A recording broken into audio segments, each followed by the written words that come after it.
ध्यानाभ्यास के लिए कृपया अपने नेत्रों को बंद कर लीजिए। अपना मुख अपनी ओर कीजिए। आपके लिए आप ही सुख स्वरूप हैं। अन्य कोई पदार्थ आपके लिए सुख स्वरूप नहीं है। आप केवल अपनी काया का ही संवेदन कर सकते हैं, अन्य किसी पदार्थ का नहीं। इसलिए आपको सुख के लिए अपनी काया से ही युक्त रहना है। उससे जो भी संवेदन प्राप्त होता है उससे संतुष्ट रहना है। पर पदार्थों से सुख प्राप्त नहीं किया जा सकता है। पर से सुख पाने का सारा प्रयत्न ही हमें दुख का कारण होता है। अपनी मूरत तक सिमट जाइए और सुखी रहिए। सुख की इतनी ही शर्त है कि हमको अपनी अमूर्त काया तक सिमट जाना है। बाह्य जगत से नाता तोड़ लेना है। जगत को ज्ञेय नहीं बनाना है, उनके ज्ञायक नहीं बनना है। इस ज्ञायक भाव में ही संसार खड़ा है। ज्ञायक भाव इंद्रिय ज्ञान रूप है और हमें इंद्रिय जय करना है। पर पदार्थों को इंद्रिय ज्ञान की अपेक्षा ज्ञेय संज्ञा है और अपनी ज्ञायक संज्ञा है। इस ज्ञायक संबंध को मिटाने से ही संसार का अंत आता है। इस जीव का अन्य पदार्थों के साथ जो भी संबंध हम कल्पित करते हैं उनके मूल में ज्ञायक संबंध होता है। जिस पदार्थ को जाना ही नहीं है उसके साथ फिर अन्य कोई संबंध नहीं बनता है। न भोक्ता भोग्य, न कर्ता कर्म, न स्वस्वामी संबंध आदि कोई संबंध नहीं बनता है। संबंध नाम ही दुख का है। इस जीव का परमार्थ से पर पदार्थों के साथ कुछ भी संबंध नहीं है। स्वयं का स्वयं के साथ ही संबंध है। हर पदार्थ को दो भागों में विभाजित किया जा सकता है, वास्तु और वृत्ति, क्षेत्र और परिणाम। तो वास्तु और वृत्ति का ही परस्पर संबंध होता है। वास्तु को द्रव्य कहते हैं और वृत्ति को पर्याय। हर द्रव्य में प्रति समय नूतन नूतन पर्याय उत्पन्न होती है। वह एक प्रकार की हो या अन्य के संबंध से नाना प्रकार की हो,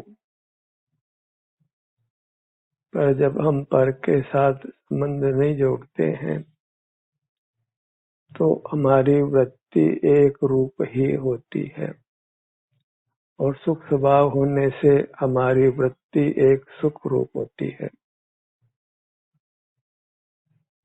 इसी से जीव स्वभाव से सुख भोजी है, दुख भोजी नहीं है। पर लक्ष्य से ही वह दुख भोजी होता है।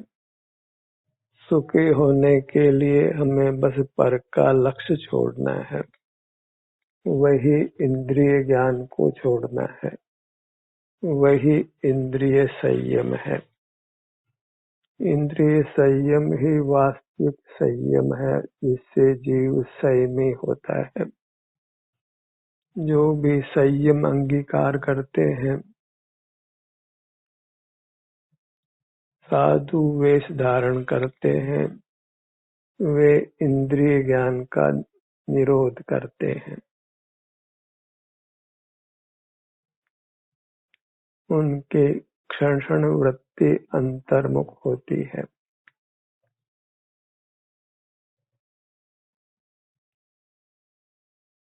गृहस्थ अवस्था में ही जब वृत्ति पुनः पुनः अपने सन्मुख होने लगती है, तो फिर वह जीव गृहस्थ अवस्था को त्याग कर मुनि पद अंगीकार करता है।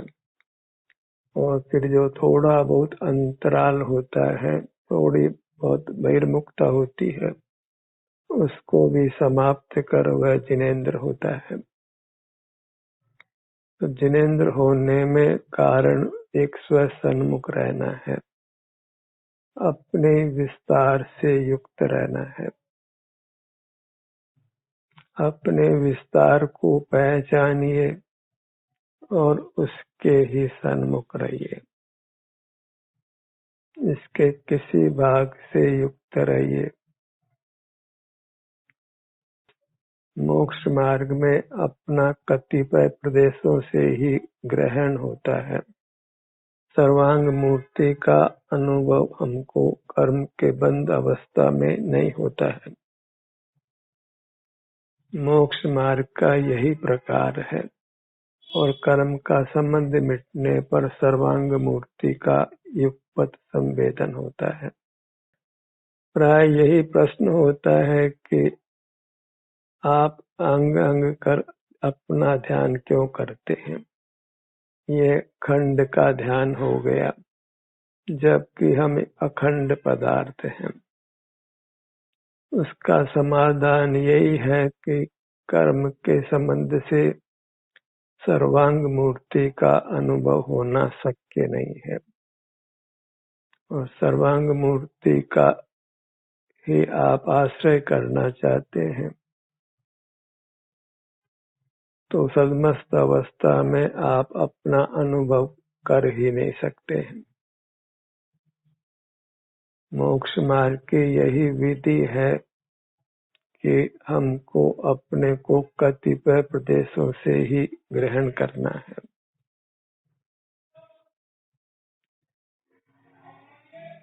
इसी को योग की भाषा में योग निद्रा कहते हैं या शवासन कहते हैं।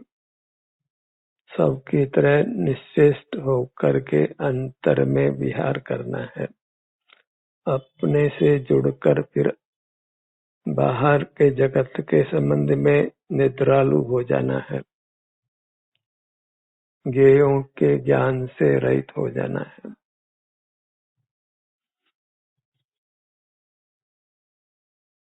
आपको अपने सुझाव से अंतर्मुख होना है, अपने ही विभिन्न भागों से जुड़कर रहना है, और ये आप सत्र को सुनते हुए भी कर सकते हैं। वृत्ति को आप पुनः पुनः अपने भीतर ला सकते हैं। जैसे कार चलाने वाला साथ में बैठे व्यक्ति से बात भी कर लेता है और सामने दुर्घटनाग्रस्त भी नहीं होता है, फिर वह अपना ध्यान बाहर की ओर भी रखता है। ऐसे ही सुनते हुए आपको फिर अपना मुख अपनी ओर रखना है, अपनी मूरत को छोड़ना नहीं है। अन्यथा जैसे कार चालक दुर्घटनाग्रस्त होता है, आप अपने मोक्ष मार्ग से च्युत होंगे। इसलिए अपना ध्यान अपनी ओर बनाकर रखिए। फिर यह शिकायत भी नहीं होगी कि आपने हमको ध्यान नहीं कराया। ध्यान के लिए पराधीन नहीं होना है। आप अपने ही प्रेरणा से, अपने सुझाव से, अपनी ही जागृति से, अपने पुरुषार्थ से अपने सन्मुख बने रहिए। इसी में स्वाधीनता है और इसी से आत्मविश्वास भी जागृत होता है कि आप अपनी स्वतंत्रता से अपने सन्मुख रह सकते हैं।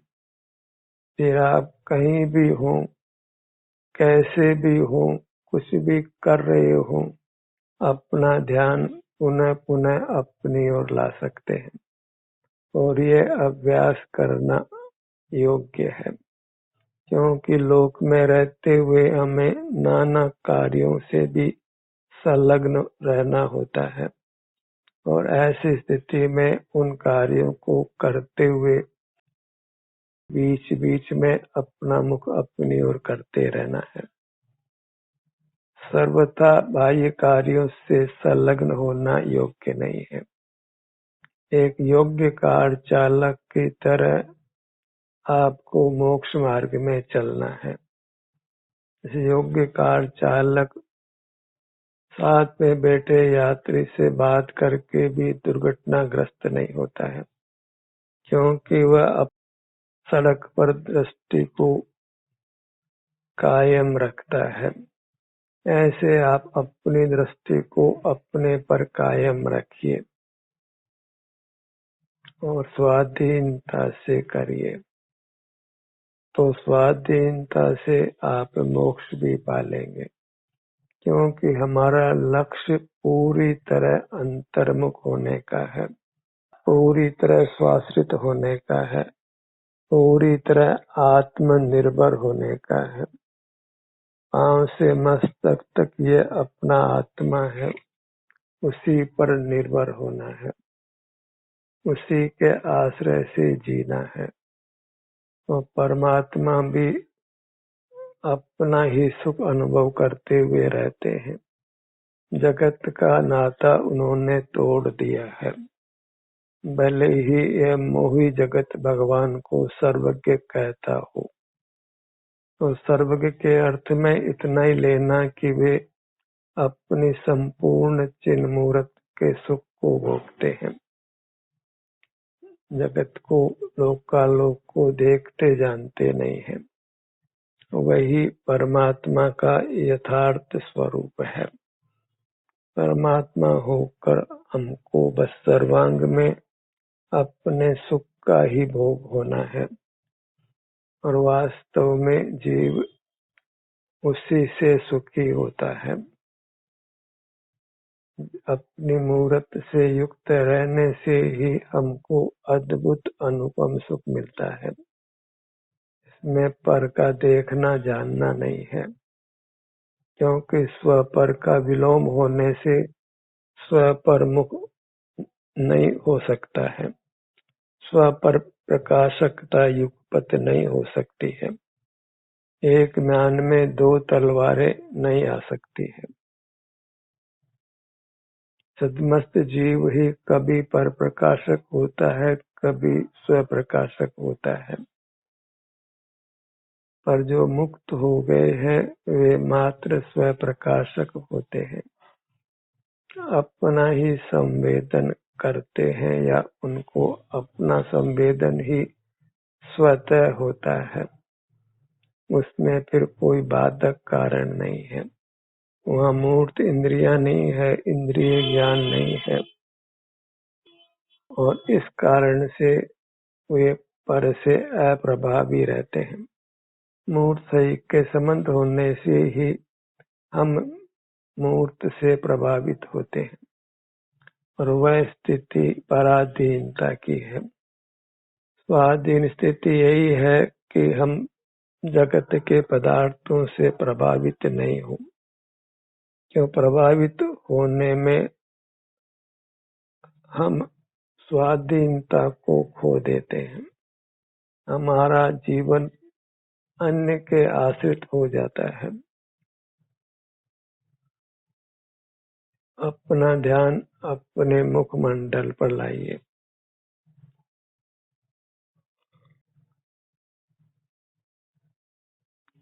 सभी जीवों के आत्म प्रदेश सुख स्वभावी है। कर्म के संबंध से ही जीवों में अंतर पड़ता है, अन्यथा सब जीव एक समान है। पशु हो, पक्षी हो, मनुष्य हो, स्त्री हो, पुरुष हो, बालक हो, युवा हो, वृद्ध हो, रोगी हो कि निरोग हो, धनवान हो कि निर्धन हो, बलवान हो कि निर्बल हो, सब जीव अंतरंग में एक सुख स्वभावी है और परमात्मा रूप है।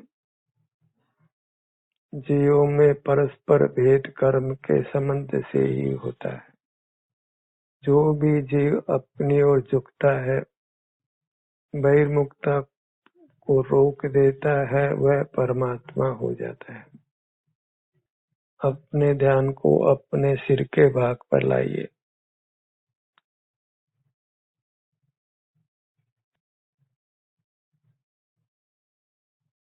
मार्ग के संबंध में शंकालु होना योग्य नहीं है, क्योंकि जहाँ शंका होती है वहाँ फिर प्रवृत्ति नहीं होती है। निशंक जीव भी सतत अंतर्मुख रहकर सकल कर्मों को नष्ट करता है, और जब हम फिर अपना ध्यान अपनी ओर लाते हैं तो हम निशंक हो जाते हैं। निशंक होकर अपने सन्मुख रहते हैं। फिर कोई कितना ही कहे कि यह मोक्ष मार्ग नहीं है, तो हम शंकालु नहीं होते हैं।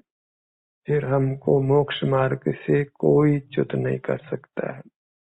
सारा जगत मिलकर भी कहे कि यह मोक्ष मार्ग नहीं है, तो भी हम अपने सिद्धांत से च्युत नहीं होते हैं और सतत अंतर्मुख रहने का प्रयत्न कर परमात्मा हो जाते हैं। अपने ध्यान को अपने ललाट भाग पर लाइए।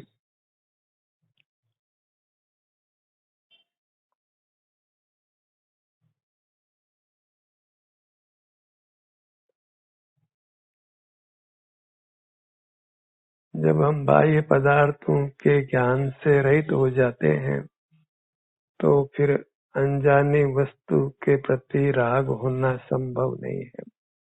वीतराग होने का यही विधान है कि हम सकल पर पदार्थों के ज्ञान से रहित हो जाएं, अपने को पर पदार्थों के ज्ञान से रिक्त कर लें।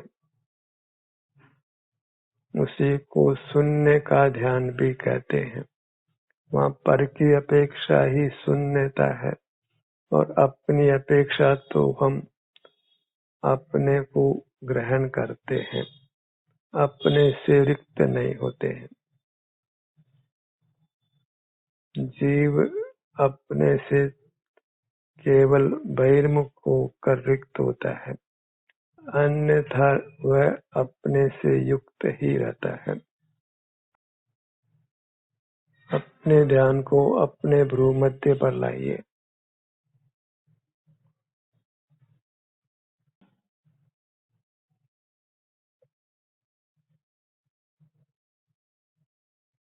अपने को मोक्ष पथ में स्थापित कर लेते हैं तो मोक्ष भी आ जाता है। लोक में भी यही पद्धति है कि गंतव्य के मार्ग पर हम चल रहे हों तो गंतव्य आ ही जाता है। फिर धीमी गति से चलें कि तीव्र गति से चलें, चलते रहे तो गंतव्य की प्राप्ति अवश्य होती है। अपने ध्यान को अपने नेत्रों पर लाइए।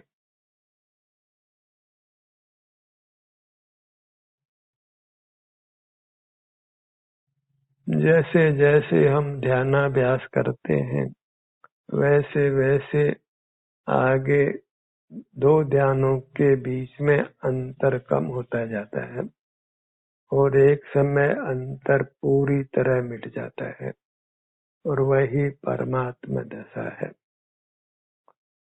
जब हम मोक्ष मार्ग के प्रति निशंक हो जाते हैं तो उत्तरोत्तर दो ध्यानों के बीच का अंतर कम होता जाता है। हम शीघ्र शीघ्र अपनी ओर आते हैं, फिर हमेशा के लिए अंतर में ही ठहर जाते हैं। वही परमात्मा दशा है।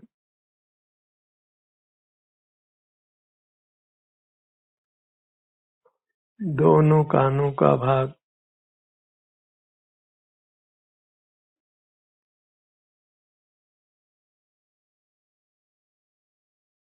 अपने स्थानों की हमको स्पष्ट प्रतीति होती है, क्योंकि अनुभव झूठा नहीं होता है।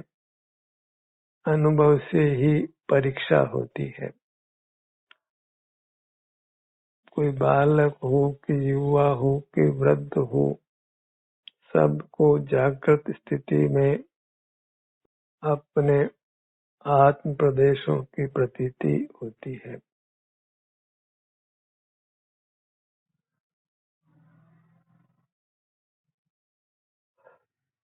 नासिका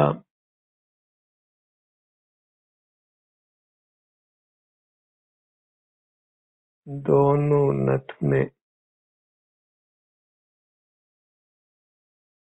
ऐसी भावना ही भाइये कि हमको जीने के लिए पवन की आवश्यकता भी नहीं हो। अभी हमको पवन की परतंत्रता है। यदि श्वास क्रिया को बंद कर दिया जाए तो तत्काल ही प्राणांत होता है। इस प्रकार पवन की परतंत्रता हमको है।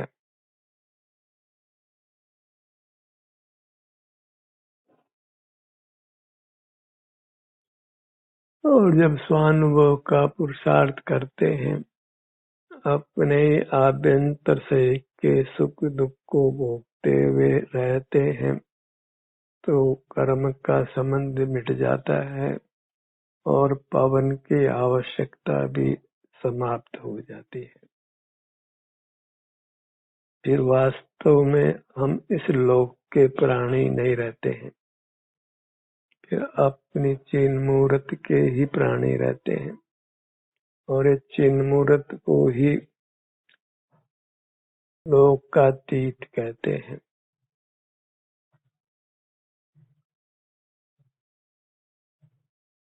बाहर लोक है और अपना चिल लोक है।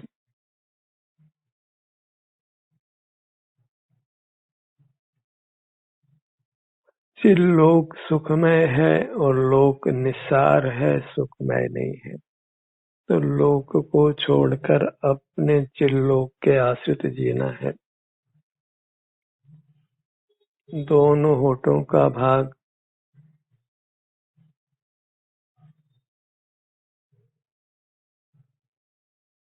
इस जीव को अनुभूति स्वरूप माना गया है।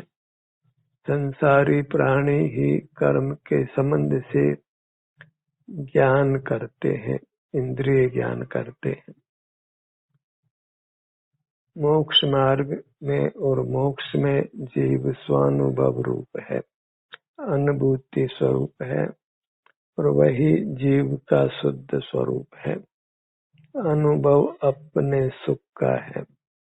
कर्म के संबंध से शरीर में वेदना हो तो उसका भी अनुभव होता है और वह अनुभव भी मोक्ष मार्ग है, क्योंकि उसमें पर का लक्ष्य नहीं होने से जीव राग द्वेष रहित रहता है, वीतराग रहता है और वीतरागी को कर्म का बंधन नहीं होता है।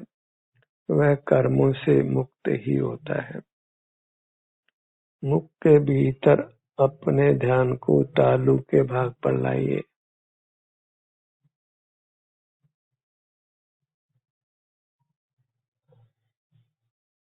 अपने कंठ भाग का अनुभव करिए।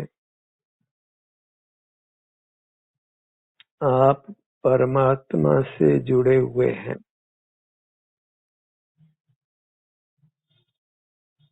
परमात्मा को आपने उपलब्धि किया है, अपने परमात्मा रूप को पहचाना है और किसी अंश में उसको अभी आपने प्रकट भी किया है।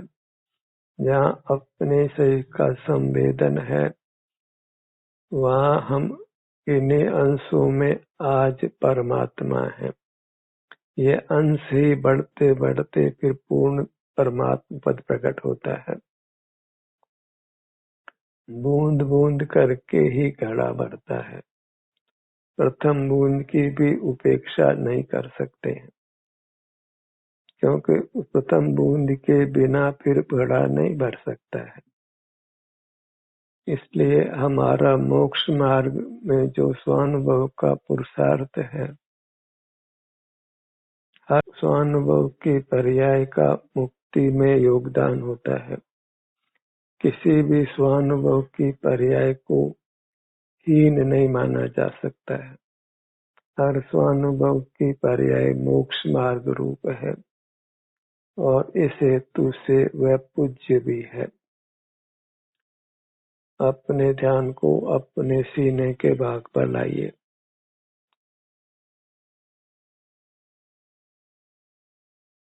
हृदय स्थान जब अपनी मूर्त को विभाग से कहना हो, सुनना हो, तो अंगों के नाम का ही हम स्मरण करते हैं। इसी प्रकार आत्मा का कथन में व्यवहार होता है और आप स्वाधीनता से अनुभव करें तो यह आवश्यक नहीं है कि आप अंगों के नाम का स्मरण करें। बस बाहर से ध्यान हटाते ही हमारा ध्यान हमारे अमूर्त काया के किसी भाग में होता है और उस भाग का नाम का भी आश्रय हम नहीं लेते हैं। पेट के भाग पर आइए। नाभि का स्थान, दोनों भुजाएं, दोनों हथेलियां, दोनों पैर, दोनों पगतलियां अपनी पूरी मूर्त को लक्ष्य में लेते हुए शुद्ध हृदय से इसको नमन करिए।